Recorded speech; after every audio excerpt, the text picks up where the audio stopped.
So we just finished the season finale of Season finale. HBO's hit series, The Last of Us.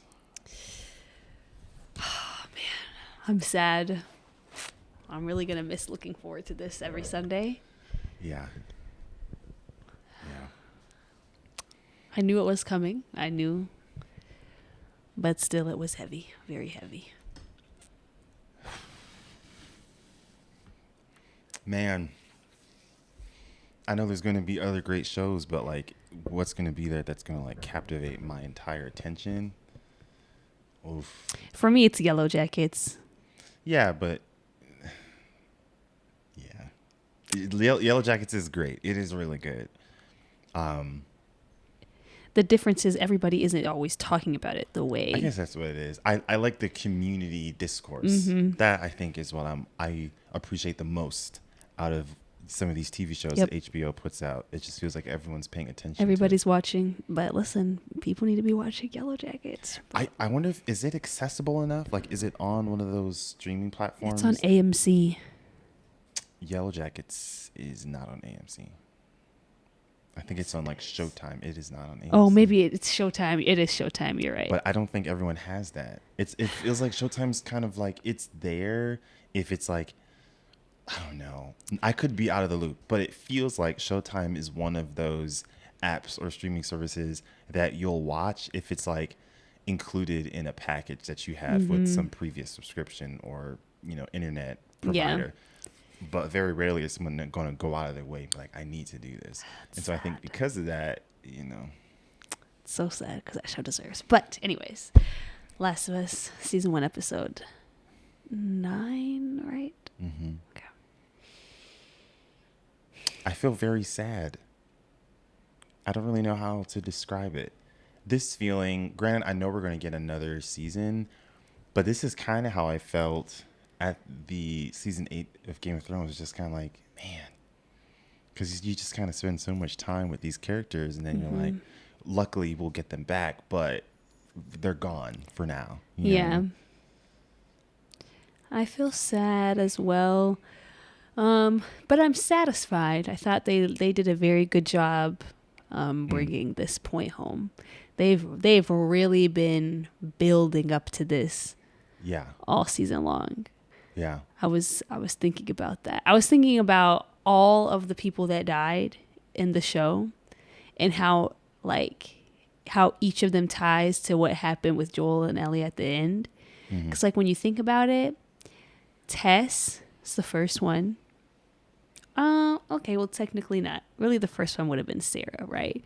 Yeah. But Sarah was an example of like just no cause, right? Like she died for nothing, right? And that's really it. She died for nothing and there was no warning. There was nothing. She had no say in the matter. It just happened sadly and unfortunately and tragically. Then you had Tess, and Tess chose to go out like a G. She was like, all right, I got bit, but I'm going to make sure that my dying moments matter. And I'm going to make sure that you guys get out of here. And I'm going to make sure that Joel commits to taking Ellie because that's something that is important. At the time, Joel didn't really care, but Tess was like, this matters and I'm going to stay here now so that you guys can get out, right?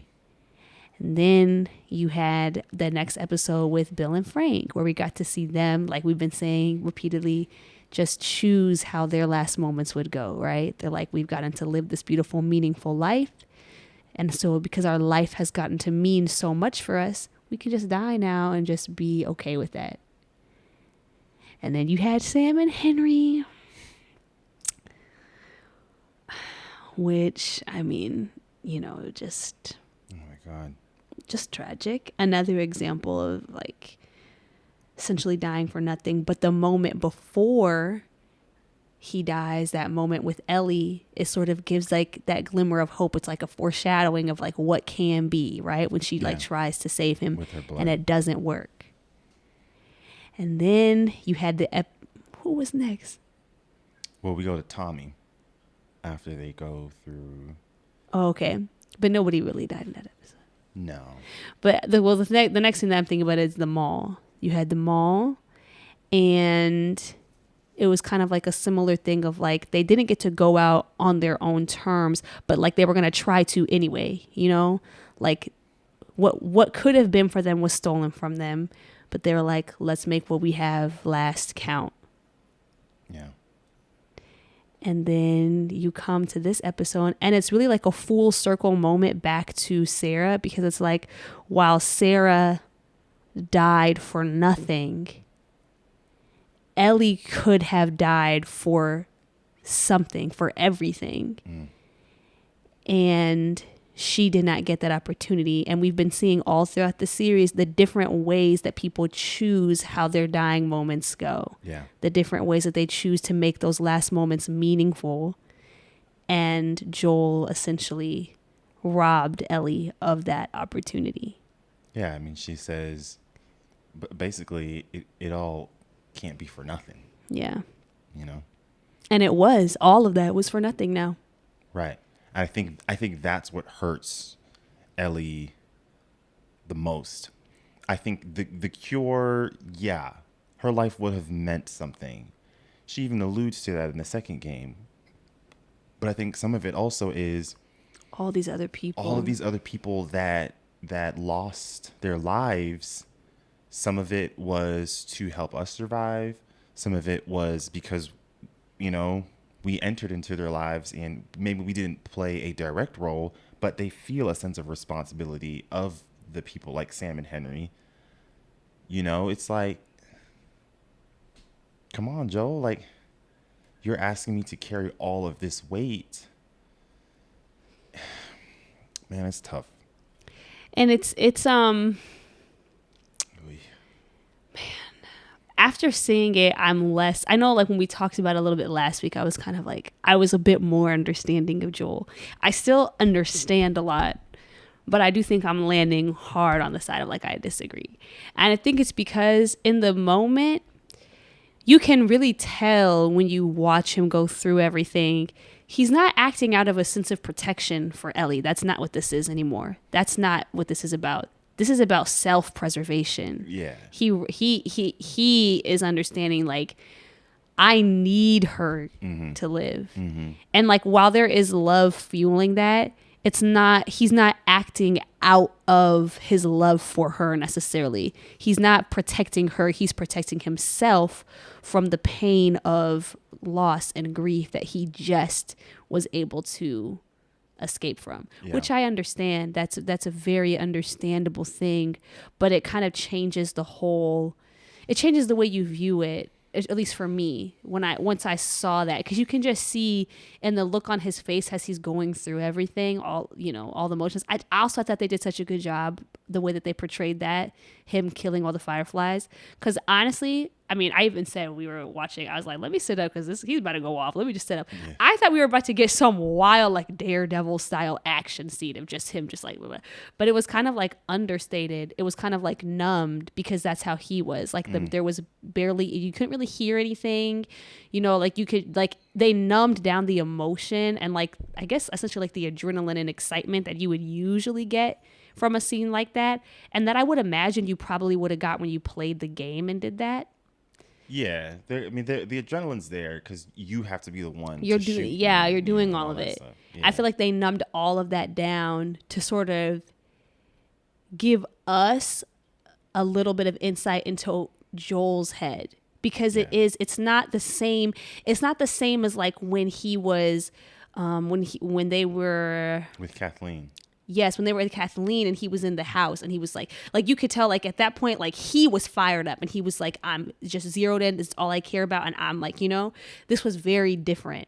It's like obviously he was focused, but in a very different way. It wasn't the same.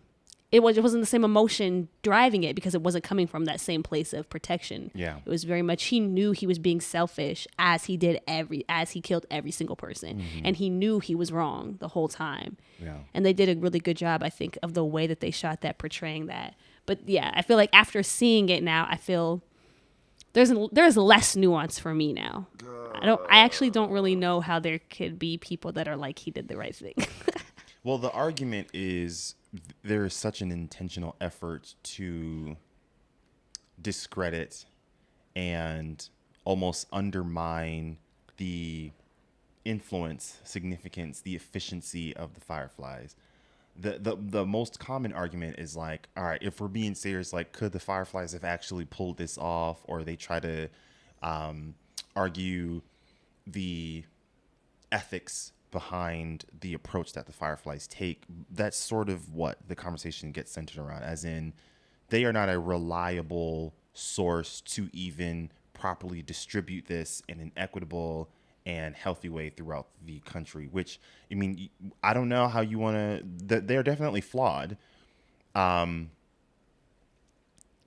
I don't know if I that just is don't. I don't enough. think it matters. Yeah. Because that's where I was last week. That's the conversation we had last week, and I was thinking the same thing of like, I don't know, like whatever they're trying to do, like would it even really do it? But it actually really doesn't matter whether or not it would have been effective because Ellie wanted to try. Yeah. And that's pretty much all that matters. She thought it was worth the risk, and she's one who is having to risk it all. Right. And so actually it does not matter. Yeah. It doesn't matter whether it would have been effective or not. It's her choice. Yeah. And although like technically they didn't tell her. Like they didn't tell her. Yeah. But she made it clear what her choice would have been. And I don't want to like put words in Ellie's mouth. I think she would have been okay with it. No, I think she told us as much. And I think her reaction to knowing or suspecting that Joel was being dishonest proves it. Yeah. I mean, Marlene kind of says it like, you know it. Yeah. You know it. This is where, I mean, you brought up some of the other characters that I've just trying to like wrap my thoughts around this, the impact that each character has had on Joel and Ellie. But I would also say each character you could say represents what happens with what happens when you allow or don't allow someone to maintain their own agency. Mm-hmm. So we can go all the way back to episode 1. Whatever Sergeant is telling that soldier to do with shooting Joel and Sarah, he clearly did not want to do that. He in that moment, you could hear it. He's like, but sir, he's got a kid. Doesn't matter. His choice on what he felt was the right or wrong decision in that moment is taken out of his hands, and you see the consequence in that. He ends up dying, and then you can jump to other episodes. You know, I think with Tess, she had the agency to go out in the way that she wanted to, and in doing so, she was able to protect lives. You can jump over to Henry and Sam. Fedra was not giving them any kind of agency at all. And you sort of see how that turns out with the conflict that they have with Kathleen. And like, she wasn't really giving them that much either in a lot of those instances. Bill and Frank, right? They were able to go out on their own terms. And that experience that Bill is able to go through is what fuels Joel's ideals here, right? This idea of being a protector. I don't think Bill comes to that conclusion if he doesn't experience the full weight of seeing the agency of the person that you protect and then experiencing the agency of being a protector as well. And you see that where Joel reads that letter, it fuels him all the way. And then we jump to, David and his camp. They did not have any agency on if they wanted to eat humans or not. He took away that choice from them. I was going to say, I feel like they had a smidge agency, but you're talking about the people who didn't know. Yeah, the people who didn't know, it's like, yeah, they're starving, but what if they never wanted to do something like that from the get-go? He didn't give them that choice. And then again, obviously, with the finale, you see it. You could argue from both sides where neither one of them verbally allowed Ellie to have agency, but I think it is clear on what she would have wanted to do. And I think that is the theme that, well, at least that is one of the themes that we keep seeing reoccurring in each of the episodes throughout the entire season is what are the consequences when you take someone's agency away, and not just what it does to the individual, but like the ramifications that it has to like everyone in their circle, in their sphere of influence, in their sphere of connections, the relationships, and how it kind of grows and spirals out of that. And yeah, I just think that's just a powerful It's such a powerful lesson, especially with you pointing out it doesn't matter if the Fireflies would have been effective. Would Fedra have intervened? All of these what ifs, the hypotheticals, it doesn't matter because it's something that Ellie wanted to do and she was wanting to make that risk. That's the point. All those other things, it's just noise. Yeah. You know what I mean? Oh man, I had two thoughts. Hold on. Okay, there was one. Hold on. Agency. Hold on. No, don't. Okay. There was one about Joel and the story. Hold on. What were you just saying a second ago? They took Ellie's choice away, and all of the other stuff was just noise. It didn't really matter to what was the most important component, which is that it was Ellie's choice. She was wanting to make that risk. But I had also been going through different examples. David, Henry Sam, It's Kathleen. gone. The other point is gone. Maybe it'll come back. Okay. What I was going to say earlier also was that oh, I remember trauma. Okay. Joel parallel trauma brain. Okay. Two separate thoughts. Okay, so one thought I had that I think is a little bit of a defense for Joel is like we talk about this all the time as teachers, but like the idea of like trauma brain essentially of like if you've experienced trauma, when you're put in a situation that is triggering, like it triggers the traumatic event or memories of that traumatic event. Yeah. It's like you're back in that place and like your decision making brain kind of turns off. You're not thinking And rationally anymore. you go into fight or flight mode. Yeah, Like your protective, the part of your brain that's only job is to protect you turns on, and you're going to act out of that place. And so we talk about that a lot with students, right? Of like, sometimes kids are going to do some shit that you are like, yo, like from the outside, you're Where like, did that come whoa, I don't understand. But it's like, that's what's going on. They're in fight or flight mode. Like they're not thinking logically at all. Yeah. They're been put back into a traumatic situation. They feel like it's happening all over again. And their brain literally is like, none of this other stuff matters. The only thing we care about right now is protecting ourselves. What do we need to do in order to do that? And I feel like what Joel did in this episode is a very clear example of that. He lost Sarah before. Yeah. That is like the trauma of his life that defines him in this entire show. He's being put in a situation that is almost identical to that. Yeah. Of he is feeling powerless and he feels like he's about to go through that experience again. And I think you can kind of see it happen. It's like in that stairwell. Because I feel like at first he maybe resigned a little bit when he was like, I have another choice, and she was like, take him out, and if he tries to do anything, shoot him, right? But I feel like something snapped, and I feel like it was like his decision making brain, logical thinking brain, I think all of that turned off, and it was like, what do we do right now to protect ourselves from feeling this way again, from undergoing this traumatic experience again? Yeah. And that was it. So don't forget what you were going to say. Yeah. Okay. Parallel, Because Joel, parallel. you brought up the idea of protector and how Bill instilled the idea of Joel's purpose is being a protector. That's his full purpose. That in many ways becomes his identity, right? And like you're going to want to protect your internal identity like at all costs. I think what makes the finale even more heartbreaking is that like through Joel's understandable actions, he does kind of take Ellie's purpose away.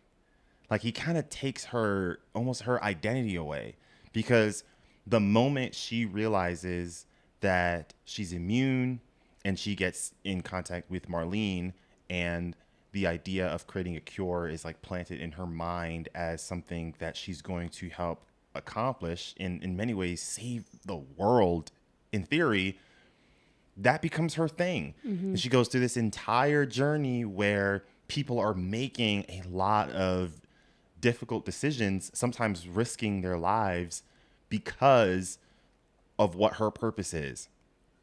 And Joel kind of took that. And I just kind of think like, I don't know, man, like, yeah, you've got her around now, but like, what did you take away from her? Like, at what cost? You know what I mean? Like, she's got to carry this for the rest of her life, knowing that like the person who I love the most in the world, that almost brought meaning back into my life, also took away my purpose. Like that's rough, Joel. And I'm just kind of like, yeah, And I you've think got that's her why he back. doesn't tell her. I know. It sucks, but it's just kind of like, dude, you've got her around for what? Just to have her there, but like you took so much from her in the process, and I just was it worth it? I guess is what my question is. I feel like this actually ties into what I was gonna say because I feel like we did get a little glimpse of to how he might rationalize that, and when he's telling the story, I guess of like how he attempted suicide before Yeah, because of that reason of like he felt like his purpose was gone, right? yeah, Like and Sarah dead. When Joel was talking about how he tried to take his own life because he felt like his purpose had been gone, right? And then something stopped that from happening. He doesn't know what. He flinched for some reason and it just didn't happen. And then eventually he was able to find purpose again. yeah.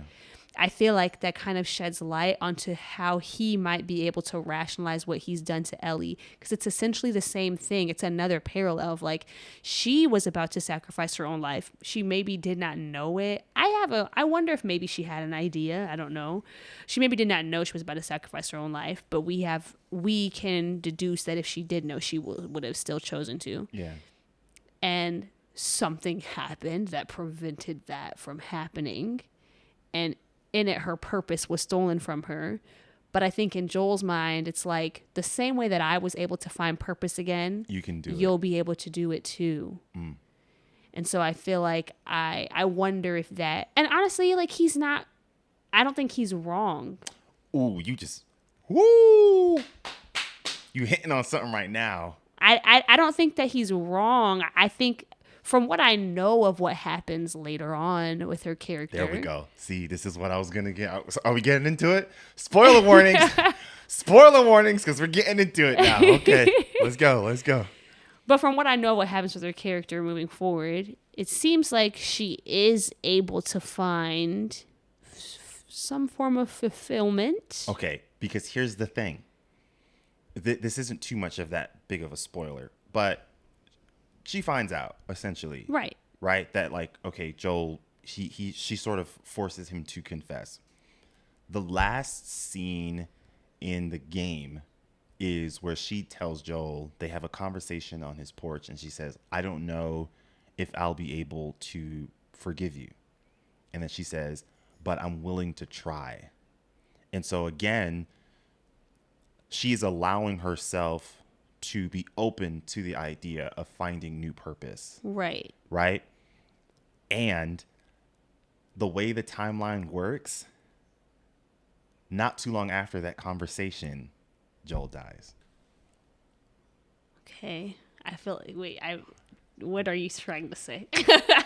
Again, someone stepped in and took away Ellie's purpose because Abby and her crew, they come in and Oh, you're saying Joel was like Ellie's purpose. yes. Okay. Yes, in the second game. And again, someone comes in and rips that away from her. And so if you were again trying to empathize with the violent spree that Ellie goes on, well, this is what happens when you take someone's purpose away.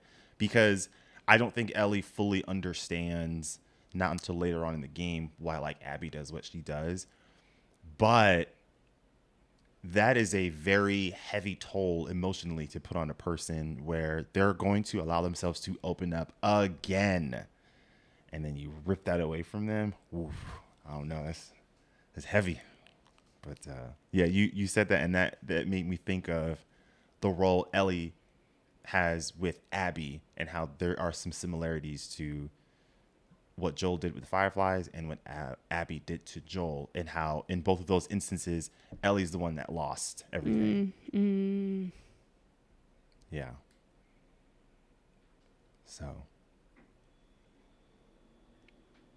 it's got me thinking, man.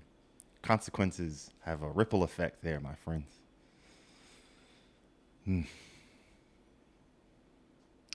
Yeah, I had a thought, but I'm not sure yet. What are you thinking? It was like it came shortly, and I just didn't get a chance to grab it and like formulate it fully.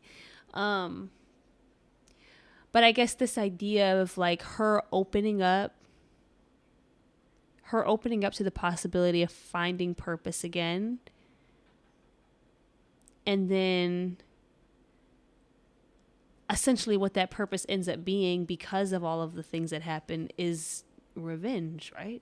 Yeah. That's like what she focuses in on. Yeah.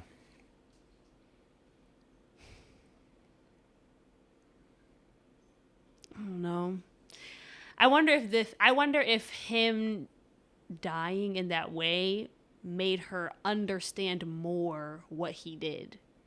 Because it's like now she is in a position, she's in the same position he was in almost. I mean, obviously it's like it's not a choice between saving there's humanity. There's similarities. But it's like, but this is what happens when it's like a love with like your person. Ellie realizes pretty early on who these people are connected to. It just doesn't matter. yeah.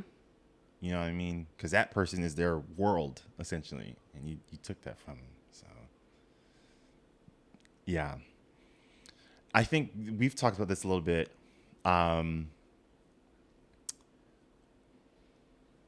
There is clearly some commentary on, like, individualism versus, like, communalism. That happens throughout the show. And I don't think it is necessarily a matter of which one is good and which one is bad. I think the show does a good job of showing you the emotions and asking us to empathize from both situations. Because if you were to look at something like Jackson, the idea of that was just so exciting. Like I remember we talked about that. Of like you've got this society where it's distributed amongst everyone. There's collective ownership and everything is just so equitable and people are flourishing. But then on the other side, everyone understands the love between family. And if you have a parent or if you have a child or if you have a guardian, someone that looks over you, you can still understand the decision that Joel makes. And you can understand the decision that Henry makes, right? Because you could in a weird way, you could see a scenario where like that town with Kathleen in Kansas, maybe they would have thrived if Henry didn't turn in her brother for the sake of Sam. That just doesn't matter to Henry because Sam is his world. And that's, the same thing with Joel. Ellie is his world. And so in their mind and in their experience, that is what formulated their worldview of individualism. Yeah. I think that you just made me think of something because I think the thing is in real life, the conversation of individualism versus communalism, is communalism a word? I don't know. Somebody tell us. But I'm going to look it up right now. I think that conversation of the tension between those two is largely like manufactured because it's based on this idea of a scarcity mindset of like individualism is based on the idea of a scarcity mindset of like we cannot all win together. And so I have to think about me and my own because communalism is a word. All right. I have to think about me and my own because if I don't, somebody else is going to take advantage of that and then we won't be okay. But that idea is manufactured in real life. That's not a real thing, right? We know that there is enough for all of us. Yeah. We know that. There is a way for everybody to have what they need and to be okay. Yeah. It's just that that doesn't vibe with the power structures that we have in place. And so people don't want us to think that and know that. The thing that they did in Last of Us that complicates that is that a scarcity mindset is very justified in this world. Yes. Because there's not enough. Right. There is not enough. Right. So that the tension between individualism and communalism is a lot more real and a lot more, now. Yes, because the scarcity mindset is justified. It's true that everybody can't have everything. Yeah. And in this situation with Joel and Ellie, I mean, it's like taken to the most extreme of like literally you are losing this person and the presence that they have in your life for like the greater good, right? But like in a place like Jackson, the reason why that worked is because scarcity mindset. Like, because there really is enough for everybody. Yes. Yeah. Right? Like, they're ensuring that everybody can be provided for and everybody can be okay without us having to one-up each other. Yeah. So, I don't, you know. What did you think about the language Marlene used when she was describing what the doctor told her about Ellie and the cordyceps? Because I was always curious on how they were going to handle the cure conversation in the show versus the video games.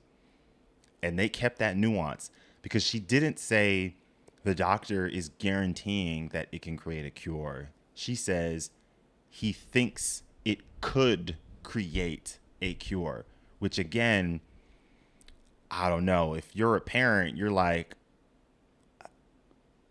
you want me to risk this on maybes and ifs and coulda, shoulda, wouldas? Like, that's a tall task to ask for a parent, especially everything that they went through. Oh, it is. And it's a lot. Personally, I don't think she should have told him.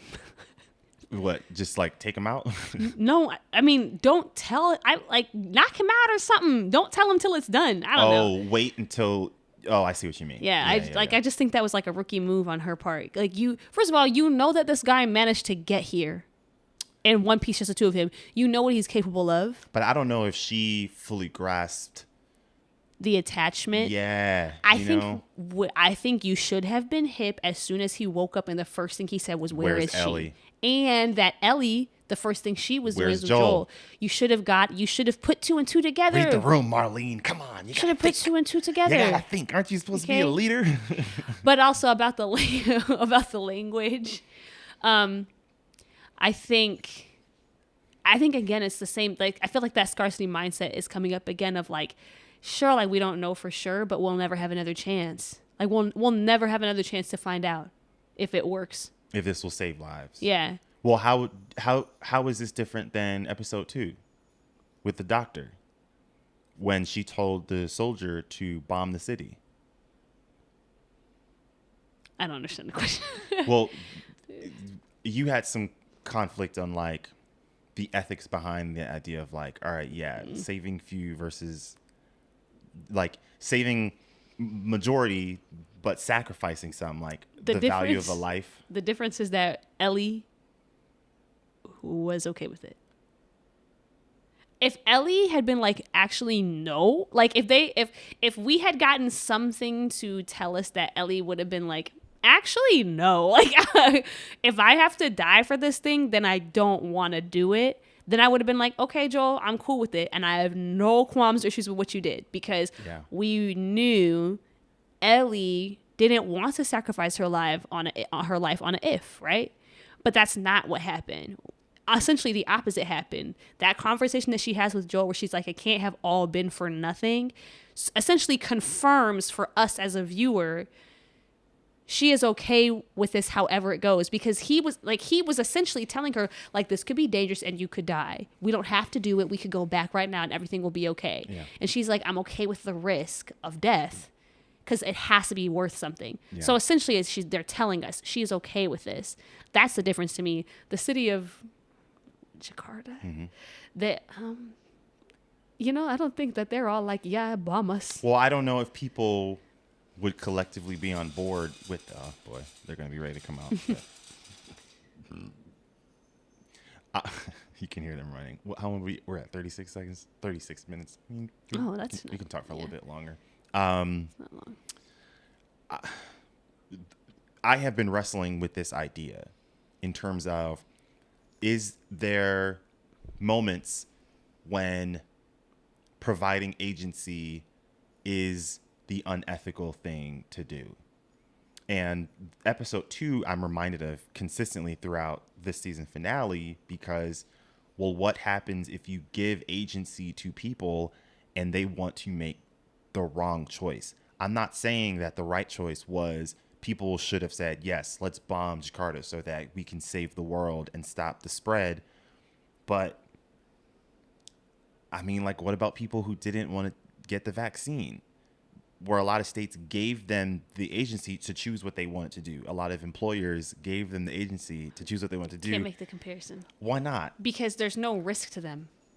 That's the To who? To the people getting the vaccine. I think that's the difference. We're talking about agency in situations where you are asking people to sacrifice their lives for something versus Gotcha. asking people to sacrifice like convenience. I just think it's not the same thing. I think if the vaccine was like, listen, there's a chance it could work or there's a chance it could kill you, I might have been okay with the government being like, okay, not everybody has to do this. But like, the YouTube and Facebook you videos choose. said that they do. Listen, man. Oh no, you're not woke. You're not I'm a hip. sheep. I'm a sheep. You're a liberal cuck. You're not in tune to what they're doing behind the scenes with the deep state. I don't know, but I guess that's the difference. Yeah. I guess that's the difference. Yeah, it's just you're not asking that much of people. And again, it's the scarcity mindset. It comes up again in the show. It's real, but in real life, it's not. But people feel like it is. Like in real life with the pandemic, people felt like they were going to lose something if they did something for the greater good, but you weren't. Yeah. You were going to be just fine. If you wore a mask, you're going to be just fine. If you got your vaccine, you're going to be just fine. You know, you stay inside. You don't go to your regular appointments. You work from home. Like, you're going to be just fine. You're not actually giving up anything tangible. But people were fooled into thinking that they were, right? Because of all, lots of things, privilege and all, Tucker Carlson. Yeah, but also just like the idea that, what they say, like if you're used to privilege, then like inconvenience is going to feel like oppression to you, Yeah. right? Yeah.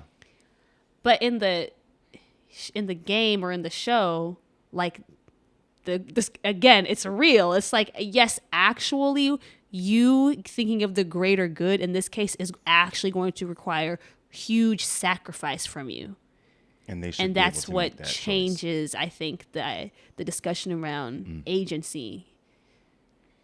I love what they did with Marlene. Gave her they fleshed her out a lot more in this first season than they did in the game. And the fact that she knew her mom, yes, adds like because it's like she is Joel. Yeah, she gets making the opposite decision. There it is. Yeah. That's why I'm watching this and I'm like, this is hitting harder now than it did in the game, and that's why, because Marlene mirrors Joel in that situation. Joel can't look to her and say, you don't get it. Yes, the hell she does, because she knew her mom. She helped raise this girl. Dude, she gets it. Yeah. She gets it, and also I think in the same way that this is like a traumatic trigger for Joel, I think it is also a traumatic trigger for Marlene. Because for her, that traumatic event would have been having to kill her best friend right after she gives birth, right? Yeah. And now she's put in a position To do the same where thing. she has to essentially kill the daughter of her best friend that she promises. It's the same. It's functioning the same thing, the same way for her as it is for Joel, but she's making the opposite choice. Yeah. She was placed in both scenarios with Anna and Ellie, but she made the right choice. Versus with Joel, he's choosing to do a different one. Man, does that mean that just like maybe men are just too emotional? No, I think I don't honestly what I think it is I think for Marlene, it seems like she went through this great trauma, and then what she decided to do with that afterwards was think outward and be like, all right, we're in this situation now. Mm-hmm. What do I do to take care of the greatest number of people possible? And so for her, all of these things that she's been through, having to kill her best friend and like all, I can't say that, the K word. Just restart the sentence. Having to take the life of her best friend and whatever else. I'm sure she's been through a whole bunch of other shit too that we just didn't see. Yeah. But I think for her, all of it is like these are steps along the way to something big, something worthwhile. The same way that Ellie thought of it. Like for Ellie, it was like all these people, these are losses and steps along the way to something bigger and something that matters. But Joel went through something horrific, and I think he went inward immediately and was like, I mean, he didn't find any purpose in that. He didn't think of it that way. He didn't, for him, it was like immediately nothing mattered. That's why immediately he tried to take his own life, right? He just didn't have the same outlook. And so for him, all these things coming along the way, all these people who have passed on, etc., he's not thinking of it as like, this is horrific, obviously, but like, we're moving towards something, like things can still matter, things can still be okay. He wasn't thinking about that like that at all. The only thing that made him feel like things are okay, I'm moving towards something, was Ellie. That was it. There was no other greater purpose for him. So just the outlook is completely different. So of course, when it comes down to it, when you have to make this tough choice, of course him and Marlene are gonna make opposite choices, because their outlook on this whole thing from the beginning has been opposite of each other. And you know what it was too? I was thinking about like, well, what are some alternatives that Joel could find purpose in? It's not Tommy anymore, because Tommy's kind of moved on. He's got his family. That chapter sort of closed in terms of the hole that Tommy was sort of temporarily filling in for Sarah. Doesn't really fit anymore, because Tommy's in a new chapter, and so quite literally, Ellie is all Joel's got now, and it makes it harder. Well, I mean, I think it's like, it's also just, I mean, the difference is like, he's chosen not to have a stake in this world. Like, he's made that decision. There are other people that we've seen throughout the show. Tommy's wife, Marlene, all these people that went through losses that are comparable, at least, if not equivalent, to the losses that Joel went through. I mean, Tommy's wife lost her children as well. Yeah.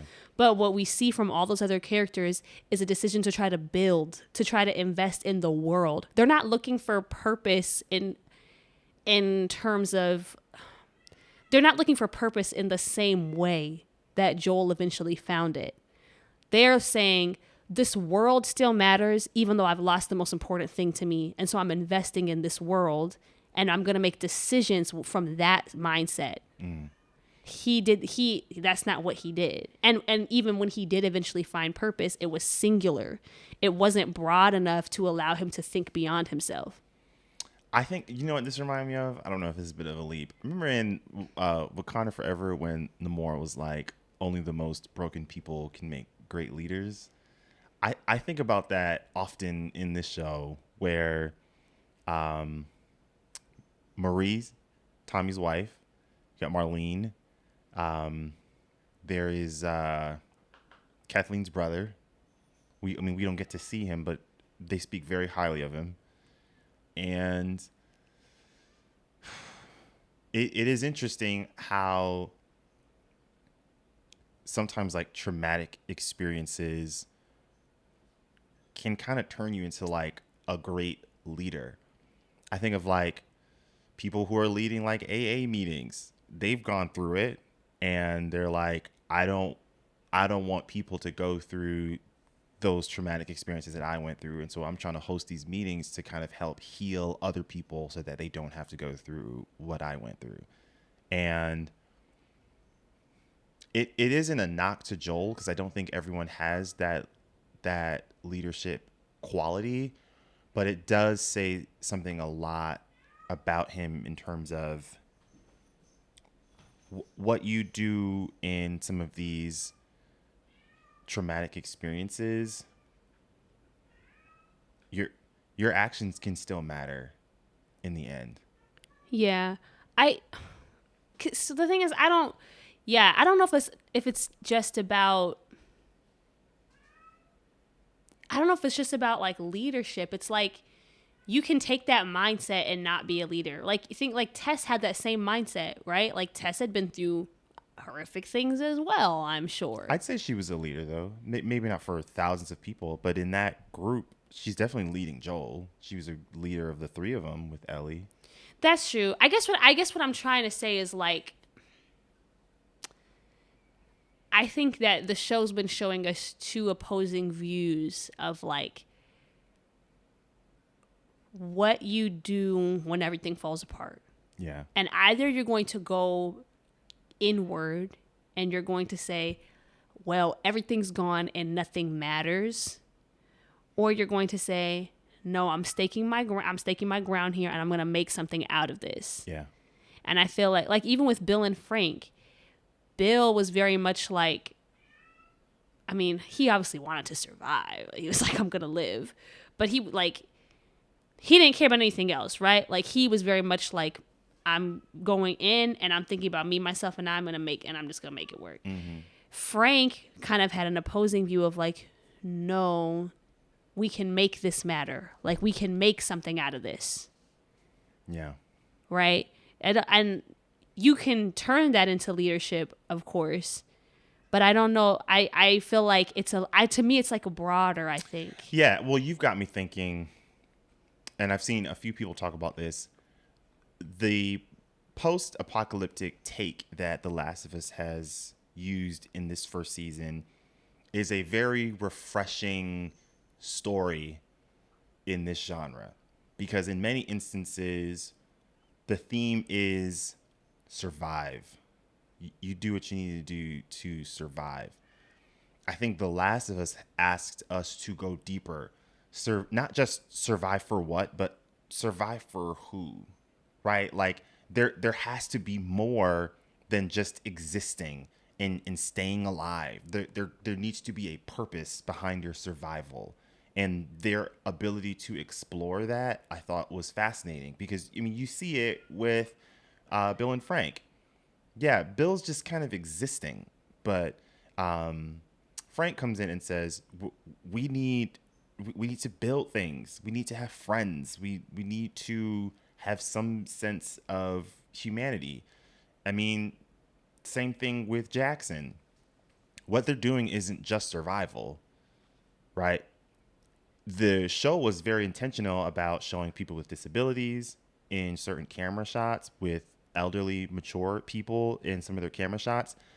That's intentional, because people in that world tend to see those individuals as inconvenience. Children playing around, inconvenience, because that lowers their chances of survival. Jackson says, no, keeping even the least of these, the most inconvenient, that is still a noble cause, because your survival has to have a purpose. Like there's a deeper meaning to that. And I do kind of feel like the way Joel, as we sort of limit it to, if you only process some of these darker moments inwardly, you can kind of miss out on a deeper purpose for yourself. Yeah. I think that makes me think too of like, I think the show is taking it a step further, even from just like survive for who. Because I think at the beginning of the show, I remember us having this conversation after the Bill and Frank episode of like, you have to find someone, right? Like you have to find essentially like relationships were like, is like the reason why you keep going, right? Yeah. Because like there's nothing else.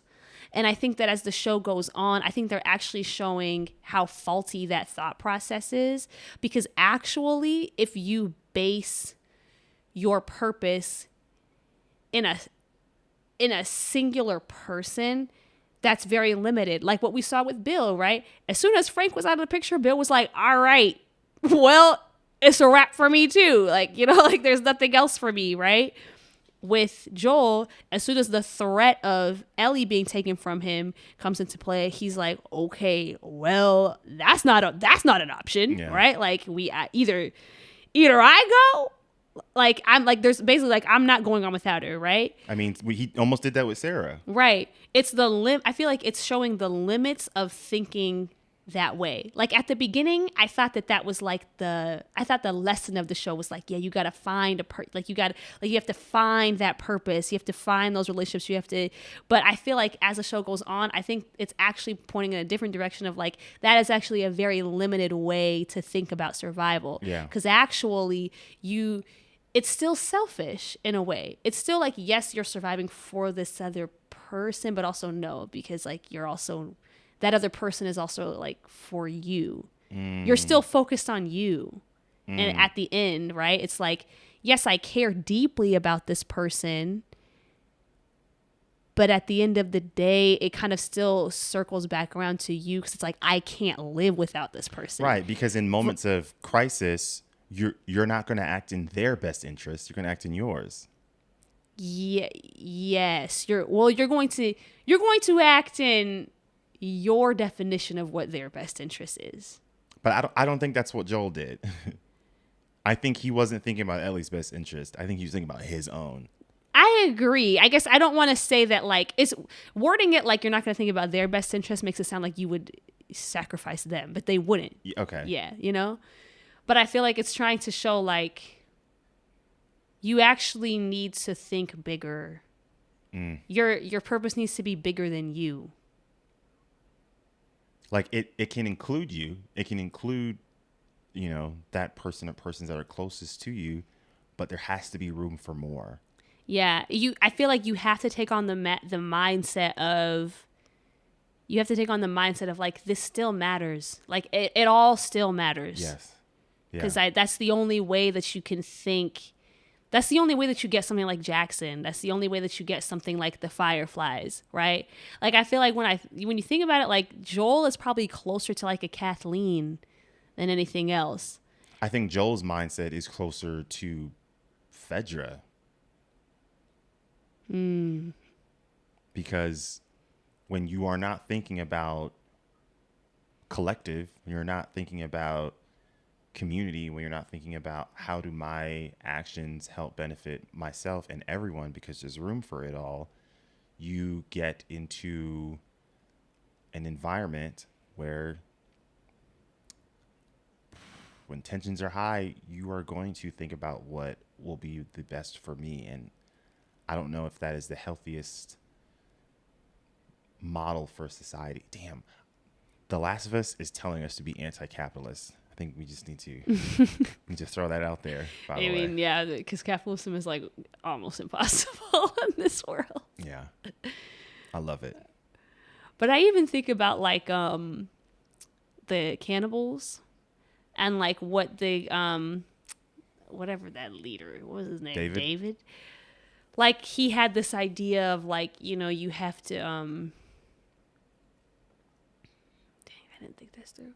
But he had this idea of like, I have to give them this like essentially like fairy tale, what he thought was a fairy tale, right? For them to believe in, right? Like, I think he's just another example of like, you're just thinking about the situation wrong. Like, that because look, that didn't work, right? Like, those people were not happy. Number one. Yeah. They were not happy. They were in fear of him, but also like, it's just another example of, again, like, no, like, you can put your stake in what is existing in front of you right now. Like, you can that can be the thing that can be the thing that keeps you going. As dreary as it looks, as bleak as it is, you can still say, we are going to decide that what is here right now in front of us matters, and we're going to invest in it and take on the task of making it better. This is a call for us to engage in our society, really. Yeah. Right? As gloomy as it is, and especially for a lot of millennials and Gen Z, it can be easy to detach ourselves from thinking larger and think smaller, because that is the safest approach for our sanity, for our emotional well-being, for our, financial well-being. You know what I mean? But I think the show is a lesson for a lot of us, for a lot of millennials and Gen Z, of like, we understand what led you to thinking that way, But here's the cost of thinking that way. There's a lot that we're not allowing ourselves to build, and there's a lot that we're missing out on when we don't look at a very unfortunate circumstance and still see the possibility of creating something great. Yeah. So go vote. I'm just kidding. I'm just kidding. Go register to vote. The Last of Us wants you to vote. Blue wave, baby. Oh man, that's funny. No, but I think that's real. I just also want to say we vote all the time. This is not us saying that we shouldn't vote. We vote often. We do vote. We do vote. That's funny. No, but I think that's a good point, especially in like the face of like climate change. Yeah, climate change is our apocalypse. That is okay. It is. That's what we've got looming in front of us every day. I mean, I don't think it's a coincidence that he threw in that. But what would happen if the climate suddenly got warmer? I forgot about that. Don't like that. Mm-mm. Yeah. And yeah, I feel like there are a lot. Even me, sometimes, I be getting into that mindset sometimes of like. Out. I mean, that's the point. 50 years, we all gonna be dead anyway, right? Like that, that type of thing. And I feel like a lot of Christians use like their belief, our belief, I should say, as a Christian. No. No. He's a Christian too. I don't know why. But not that kind. Hold on. Good. I feel like sometimes we can use it sort of as like a cop out too of like I find myself thinking this about climate change all the time. Okay. Jesus I'm like, is coming. No, literally that's when I start thinking about climate change and I start panicking, I'm like, but Jesus is coming. But he's coming back. He could come back decades after. Okay. I was told as a child that God will come before things got bad like that. Like before. Okay, anyways, I don't want to get off on that tangent. Yeah, that's fine. But like it's like another way to decide like I'm not going to invest in what is here and now. I'm not worried about this because this doesn't matter, right? Like there's something else even greater coming. So I'm not even going to worry about. Yeah. And I'm not even going to worry about being engaged in this world as we know it. Like it's like like people like either there's two ways that you could cop out of this thing. Either you cop out by becoming a complete cynic and you're like, well, nothing matters at all. You're a Joel. Nothing matters at all. Who cares? This is all pointless anyway. I'm just going to worry about me, myself, and I and mine. And I'm going to just kind of get by. The other cop out is, what people at David's camp were being sold essentially of like, none of this matters because there's this great hope coming beyond that is like bigger than all of us. So I just have to make it through this and then like something else is coming. But both of them will cause you to disengage and disregard other people and focus on yourself. But the best way is to be like, no, we got something right here. We can do something with this. And this is where, we used climate change as an example, but we can look a little bit closer to home. We've been seeing anti-DEI, anti-diversity bills. We've seen the Don't Say Gay stuff. We've seen books being banned. We've seen Roe v. Wade, being overturned. We've seen a lot of stuff in the last just 2 years. People stormed the Capitol, a lot of stuff. And you can look at that and say, yo, evil and cruelty is winning right now. Like they've got a head start and they've got everything working in their favor. And I think The Last of Us to me it is a story about like trying to be hopeful and recognizing that like, yo, even in those like darkest moments, like there's still something there for you to fight for, which is why like it's hard for me to look at the Fireflies and then just sort of write them off, because their slogan is like, it's very inspirational. Like when you're lost in the darkness, look for the light. Yo, a lot of us young people need to look for that light sometimes because like it can get gloomy out here, son. And I look at what the Fireflies are like. We understand that there are clickers and infected and bloaters out there. We understand that there are crazy raiders that will do unspeakable things. There are cannibals. There is an oppressive government, but we are still going to fight for something better. And then you have Jackson that they're a few steps ahead of that. They're building something better. And it didn't work out in the same way as we would have wanted to, but even with what they were trying to do with Ellie, they were trying to always create something better. And I think in both of those instances, you saw setbacks. And it didn't matter. They're still going to go. And I think Joel has this bit of this culture shock when he first steps foot into Jackson, because he's like, wait, y'all are communists? Well, what about when you have to do this? Or what about this? Like, Joel is bringing up all of this whataboutism to try to discredit this good thing that they've got going on. And the idea of the Fireflies, he had ruled that whole notion off for years. In the first episode, that guy comes up to him and tries to give him the little speech in the corner, and Joel's like, basically implies like, if you try to give me that whole thing of trying to join the Fireflies, like, I'll beat your ass. Like, I don't want to hear about any of that. No, I don't remember like that at all. he's off on that. Even the idea that he sort of throws with Tommy of like, he referenced Tommy as like kind of loosey goosey. Oh, he wants to go save the world, as if it's just like this pipe dream. Like, the idea of creating something new for Joel was like, it's not that it's not possible. It's not even worth it. It's not worth it. And it wasn't worth it for him because he decided that the only thing that mattered was Sarah. Yeah. And once she was gone, nothing mattered anymore. There's got to be room for more. Yeah. We're at an hour, but I kind of want to do a part 2 because Okay, there's a few things that we want to talk about. Yeah. I have one more thing to add. Go ahead. It's about Storm Reed's character. Yes. Her deciding to join the Fireflies is so in line with her character, because when you think about it, even at the end when she's like, we're about to die, but even in that moment, she knows she is doomed. There's no other, like, she knows she's gonna die, right? Mm-hmm. But even in that moment, she's still like, let's make something out of this. Yeah. It just makes it make even more sense that out of the two of them, she was the one that was like, I'm gonna try to be a Firefly. I have hope in what they're trying to do, because she just had that same mindset, I think, of like, we could do something with this. That was a good episode. I actually did not expect our conversation to go here, but I'm glad it did. Yeah, there's a lot there. I had a few other thoughts, but I don't want it to go over an hour. Yeah. So we'll do a part 2.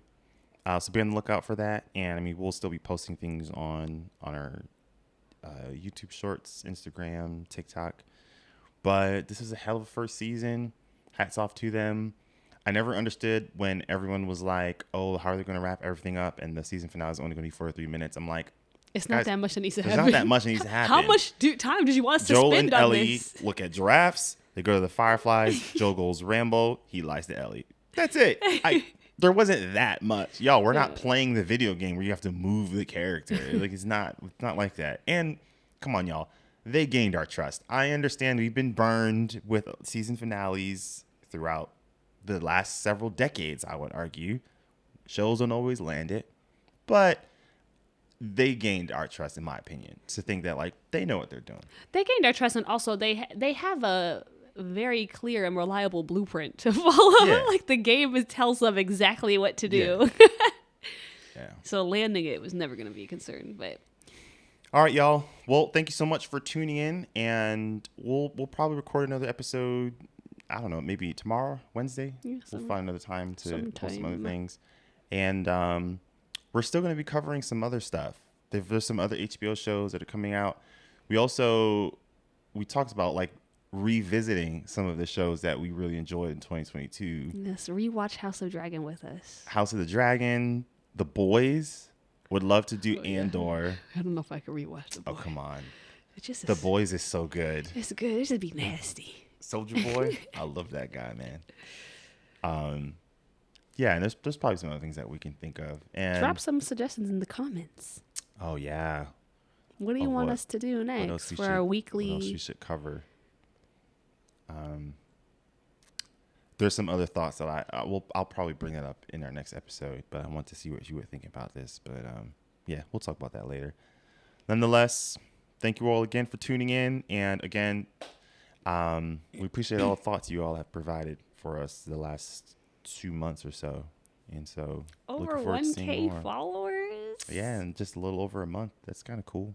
We should have done a video for like when we hit 1,000, like our first, like milestone. I think we should probably save that for like maybe 10K. I feel like 1,000 is it's like too late now, but Maybe. It also feels like we got there so fast. it would have been like, well, thank you all so much for the past 2 weeks. I know, right? So, anyways. Right. All right, y'all. We'll see you next time. Take care. Peace.